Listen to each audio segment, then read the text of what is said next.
So the first step in making any excellent risotto starts with the onion. What I like to do for a risotto for about 4 people is take a quarter of an onion. We want to slice it, dice it, and then we're gonna hache it, which means to finely chop it. And then we'll line this up here, and we're gonna go through it. First I'll go that way, then I'll go this way, and then just keep chopping. And so this, probably takes about 10 or 12 minutes or so. And if you're someone that's not used to using your knife this much, just keep it safe. And go ahead and throw these onions into a little food processor. You essentially want the onion smaller than the rice. But you want this fine enough so that you're almost dressing the rice with the onions, and then we'll do the same thing with our truffles here.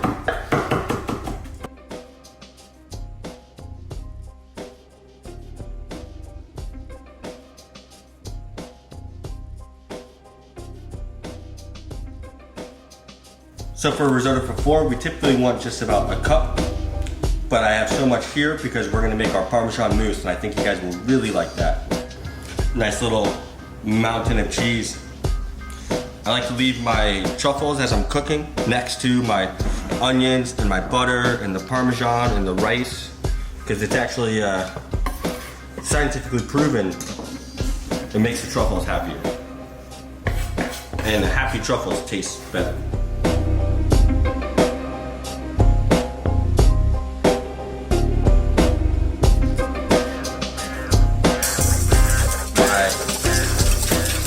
Lovely wife Sarah always tries to delegate this project back to me. About halfway through.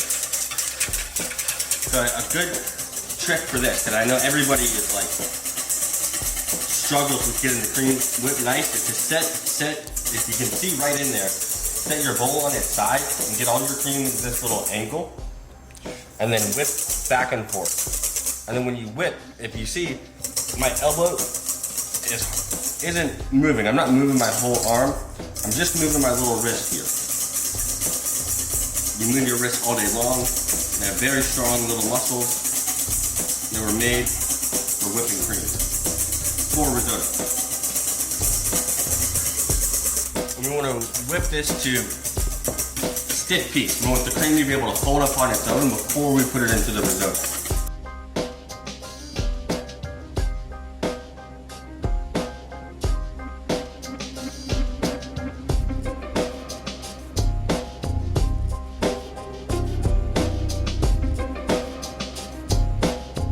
That you julienne it, and then you just turn everything ever so slightly, and then we'll go through it one more time with a knife.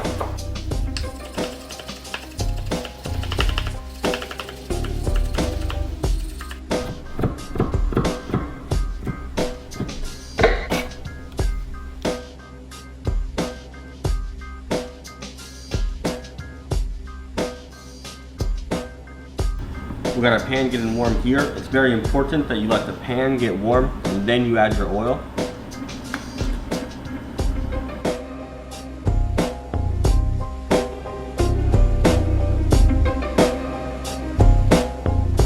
And so the first thing we'll do is add our onions. We just want to nicely sweat out our wonderful hached onions here. And I always do this with a perfect little wooden spoon. So it's very important that throughout this we're not caramelizing anything, we're not burning anything, right? We're just beautifully respecting the ingredients that we have here. And so basically the onions are gonna cook out their juices, right? And then at some point you'll see they'll stop sizzling. That means all the juices are cooked out, rendered, and ready for the rice. And we're gonna add just a touch more olive oil here. It's important that you use very nice olive oil for this process. I personally like olio verde, excellent product. So now that we have the cooked onion, we're gonna add our rice. 1 cup of rice.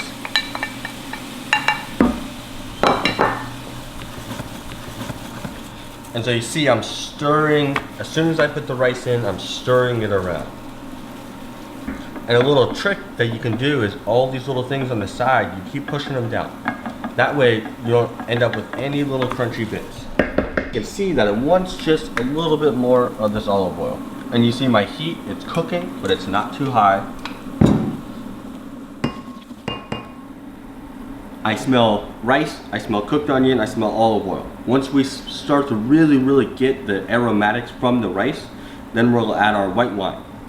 And one of the questions people always ask is what kind of white wine is best for cooking.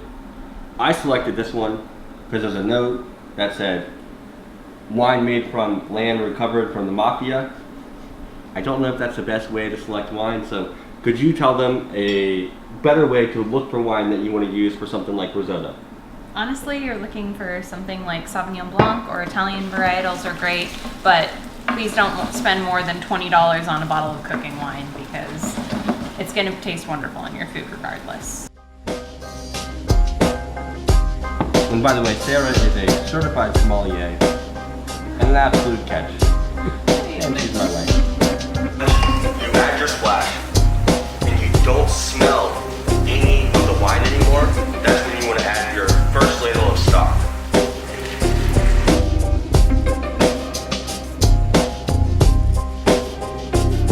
So as you're cooking your rice down, right, each little stock you add, you want to cook it down to au sec.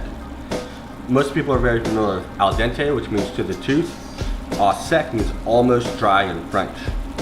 And so once it gets au sec, we add one more ladle of our stock here, and we bring that back down to au sec and rinse and repeat. All in all, you need about 1 hour. And so I would give 25 minutes to doing the prep for your cream, the Parmesan, the butter, the truffles, right? And then I would give it 30 minutes for actually cooking the risotto, and then include about 5 minutes for enjoying the wine with the risotto. So this is our very last ladle of chicken stock. We're gonna let the pan get a little bit hotter. As you can see, so when I taste this risotto, right, it is just al dente. And we'll add a touch of black truffle oil. If we're making white truffle risotto, we'd add a touch of white truffle oil, right? And this kind of adds the aromatic component that people really like. And then this is where we're gonna put our HACHED truffles.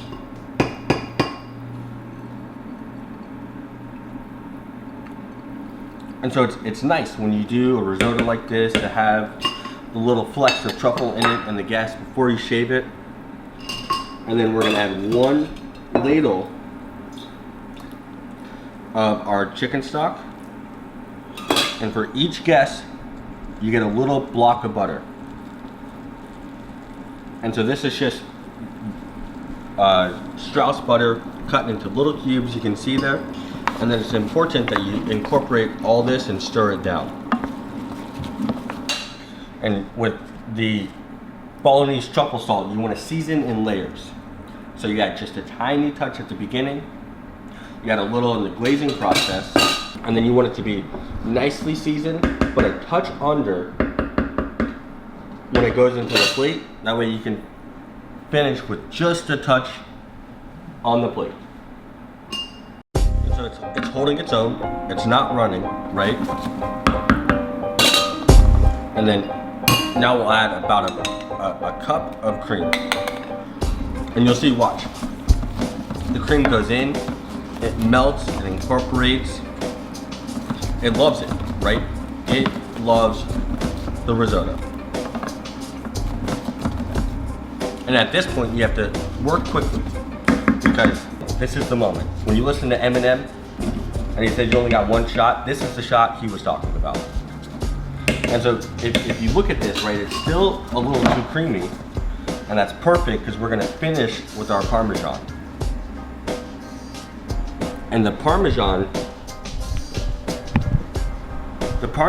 will naturally thicken it.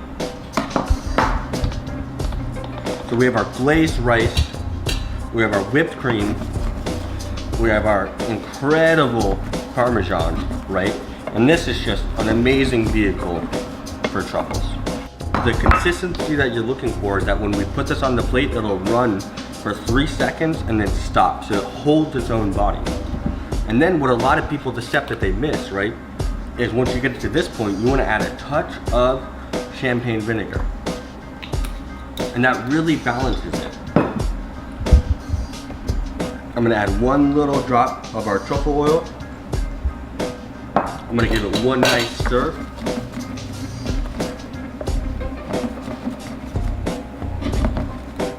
And then at this point, you want to season to taste.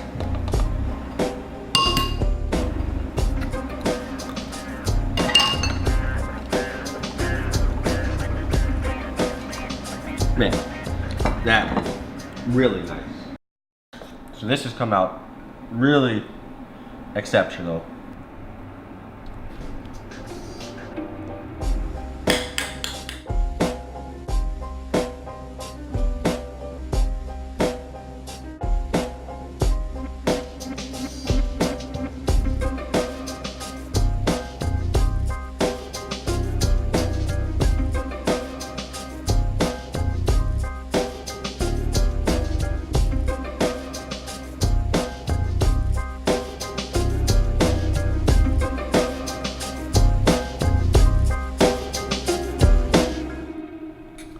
I would be so happy to serve that to anyone.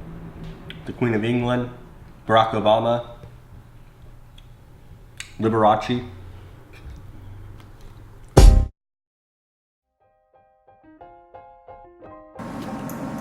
Action.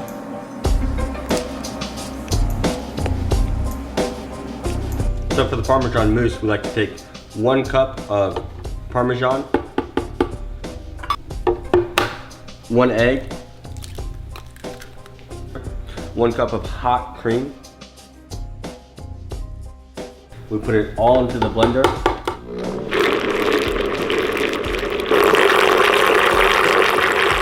Next, we'll put our warm Parmesan cream into an ISI gun. It's important that you warm the ISI gun up with just like a touch of hot water from the sink.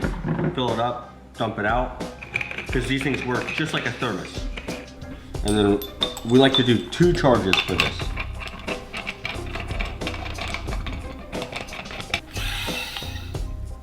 One charge, let it sit, and then we'll take it out.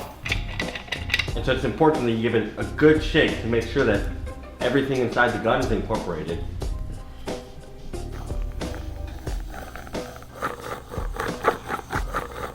And then we come in with the same risotto straight into the middle.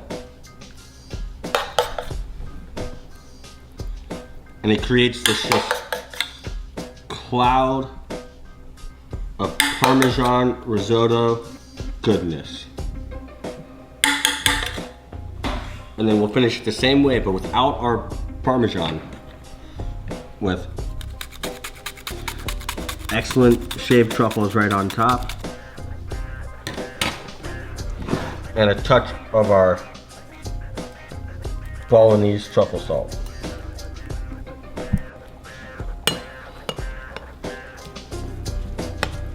And then you just let the guests kind of mix this Parmesan mousse in there.